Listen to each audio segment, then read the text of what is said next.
Hello, we are finally in episode 40 with misheard song lyrics. This year is just flying by.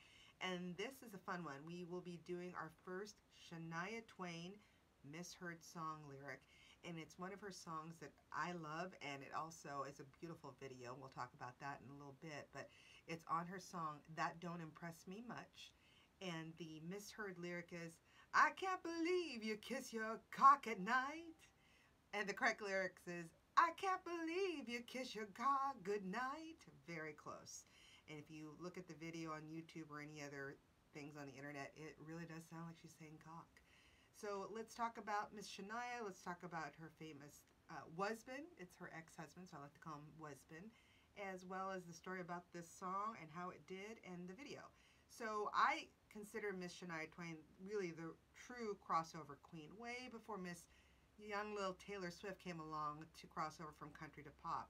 And I know when Shania Twain came out in the 90s, it was like the country community was so mad because they're like, you can't be both country and pop. And she blurred those lines, and I love her for it. And of course, it paved the way with many of these youngins now that look country, have the twang, but they do pop. So she's the queen of that.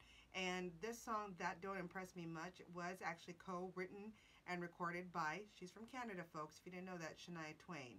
And she actually released it back in December of 1998, so it's actually kind of a Christmas song, roughly. And it's the 6th country single and 7th single overall from her 3rd album called Come On Over from 1997. And it was 3rd to pop and 4th to international markets. So not only did she cross over immensely from country to pop, but also internationally. So let's talk about who helped her write it, because it's co-written, right? It was co-written by her husband, or then husband, Robert John, or he's known as Mutt Lange. And it was originally released to the North American country radio stations back in late 1998, and that's how I remember it, which again helped her become the crossover queen from country to pop charts. And when I heard it, I'm like, has that twang, but it's kind of pop. So it was just a different sound at that time. Again, Mutt Lange was Shania's husband at the time, and he was actually born back on November 11th, 1948. He's actually from South Africa. I had no idea. I thought he was an American through and through, and he's well known as a record producer, songwriter. He is also known in the studio for many innovations, one being his multi-track recording, and I think his grandfather of that, and produced many of his rock's most famous albums. And let me just share with you some of them. One was, of course, with AC/DC. We just talked about them in episode 39 with Dirty Deeds Done Dirt Cheap. He began production work with them in '76. One of his first major hits came in October of 1978 with them, actually with first #1 single Rat Trap with Boomtown Rats. So that's a big one with Bob Geldof. We talked about him in several episodes earlier. And then, of course, followed in July of 1979 with AC/DC's hard rock album, Highway to Hell. So it was #8 in the UK and #17 in the US. And like I said, we just spoke about AC/DC in the last episode, in episode 39. He also produced 2 more albums with AC/DC, including Back in Black in 1980, which is, I guess, as of 2019, the 2nd best-selling album of all time. And then I remembered Mutt Lange again in the 80s, 90s, where he worked with Foreigner with the 4, and I remember having that as a kid. It was actually an 8-track tape with that number 4, iconic.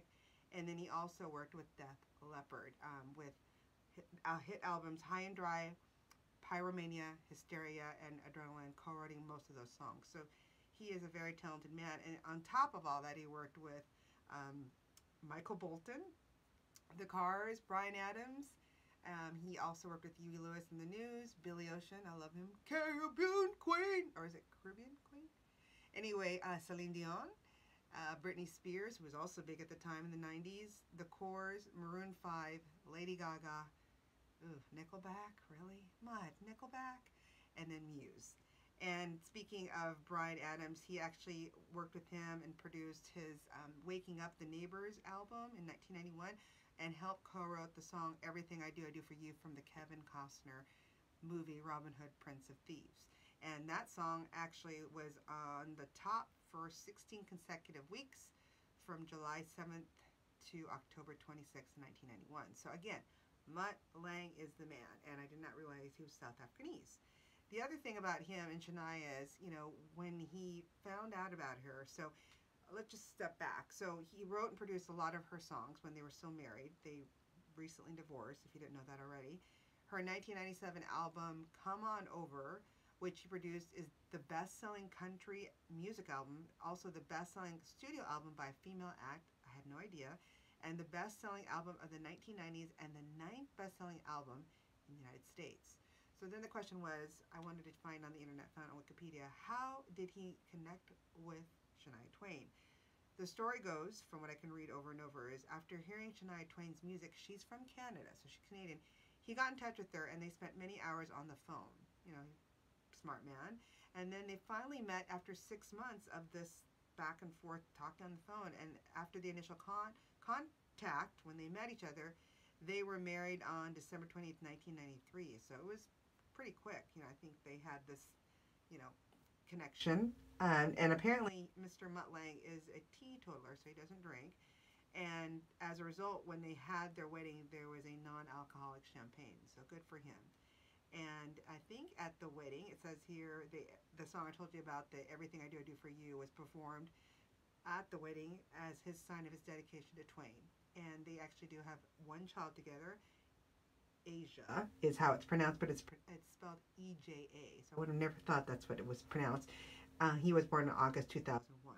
And then sadly, back in '08, so gosh, 12 years ago now, on May 15th, a spokesperson for Mercury Nashville announced that Shania and Mutt Lange were separating after, this is where it gets really tricky, guys. Okay, so they decided to divorce when Mutt Lange supposedly had an alleged affair or began a relationship with Shania's best friend, Marie Anne. Thabad, it's a French name. And then shortly after they divorced on June 2010, so almost 2 years ago, or 2 years after 2008 of the separation. And then here's the weird thing. On January 1, 2011, after the divorce, Twain marries Frederick Thabad. Wait a minute, same last name. The former husband of her best friend, Marianne, who had a relationship with Mutt. What is going on? Love, love, American style. So, interesting.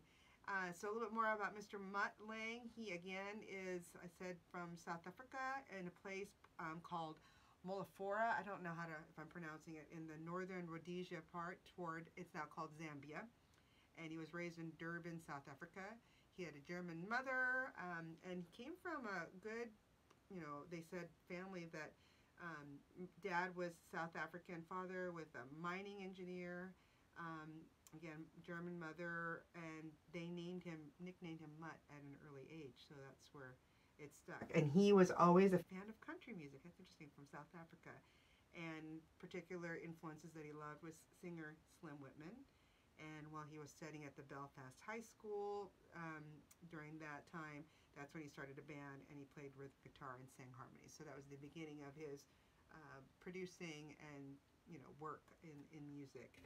And another thing about the song is it became, you know, not only a great crossover hit for her, it became her third biggest single on the Billboard Hot 100 and still remains as one of Shania Twain's biggest hits worldwide. And it also appeared in many of her tours, one of them being Come On Over Up tour and Rock the Country and Now tour. And I haven't gone to any of them, but I've heard from people that have gone. She does great concerts. And of course, they have a dance remix of it as well. So you have all kinds of genres. So let's talk about the background a little bit. So like I mentioned earlier, she co-wrote it with her husband, Mutt Lange, and it was actually written, they said, either on or near Christmas Day. So that's why the Christmas, I guess, release of the song. And in 2017, during a listening party of her 5th studio album, Now, Twain revealed the reason why she uses Brad Pitt's name in that. So at that time, remember, he was dating Gwyneth Paltrow. Many thought he was going to marry her eventually, and I thought so after seeing her in his movie Seven. And there was a subsequent leaking of naked Brad Pitt photos in Playgirl, and Shania wanted to add that in there because she's like, she was left unimpressed because she was like, most people are naked, even though it's Brad Pitt. So she added that in the line. So as I said, the video and the song itself did very well. It debuted on the Billboard Hot Country Singles and Tracks the week of December 12th, 1998 at number 60, the highest debut of the week. And then the single spent 20 weeks on the chart and climbed to a peak position of number 8 on February 27th, 1999, where it remained for 1 week. It did really well. And then the single became Shania's 10th top 10, 6 consecutively, wow, and her 12th top 20 singles on the country charts. And again, it topped the country singles charts for 5 weeks. And then, of course, there's the crossover on the pop and adult contemporary radio. It debuted at number 22 the week of April 17th, 1999, and the week's highest debut, as well as Shania's highest debut of all time and the adult contemporary chart. So this is where you start hearing it everywhere, and you're like, wait a minute, this is the same song. As well as doing very well internationally in the UK. I mean, there's many countries, Hungary, New Zealand, Norway, so it did very well for her. So what's it all about? You know, the funny thing is, you know, with the misheard lyrics sounding like she's saying, I can't believe you'd kiss your cock at night. It's not about that. So she, and you'll see in the video in a bit, she has 3 potential, you know, gentlemen or men that might be interested about being her boyfriend, and she, of course, is not impressed. One she's calling a know-it-all, the rocket science. One about a man obsessed about his looks, and that's where she uses the Brad Pitt reference. One that's obsessed with his car. That's the misheard song lyric. And then Twain states that brains, looks, and cars won't keep her warm at night. It's the touch. And you ladies know what that touch is that can warm up a lady. So that's what it's all about. So the music video, check it out. It's visually stunning because you'll see she's beautiful in this leopard getup from head to toe. And a couple times she's covered up, and sometimes it's the robe is open with a matching bra set and stretch pants and her cute little round little luggage. And it was actually videotaped or shot at the Mojave Desert, had a feeling, at El Mirage Dry Lake at Barstow, California. She's walking in the desert. She's got to be hot because she's wearing this like leopard kitten looking thing. And it was directed by a gentleman by the name of Paul Boyd. It was shot on November 3rd and 4th back in 1998 and released also around Christmas time, December 2nd, 1998 on CMT. So it always started in country. And again, shows her hitchhiking through the middle of the desert in a hooded leopard skin, and many different men come by. One, you know, first in a motorcycle. Apparently it's that man in the motorcycle is the male model John DeVoy, who was also in her other video, You're Still the One, so she must have liked him or his look. Another one in a 1957 Chevy Bel Air drives up, and she says no. A tanker truck. I mean, just many different men come up, and she's just not impressed.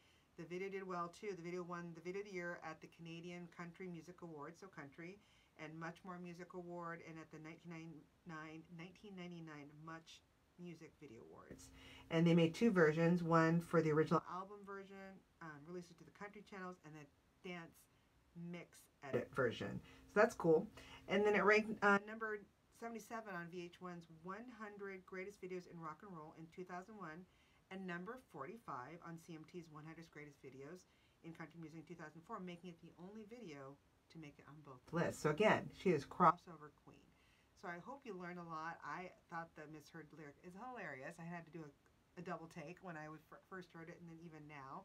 And it's amazing, you know, that she, you know, was that pioneer. I know that she's not singing much lately because she suffers from some ailments, and then she's losing her voice. So she, unfortunately, is just trying to keep healthy. And from what I understand, I've seen some articles and online news stories of her. She's trying to slowly get back in, and I hope so, because she is very talented, and she seems like a nice lady.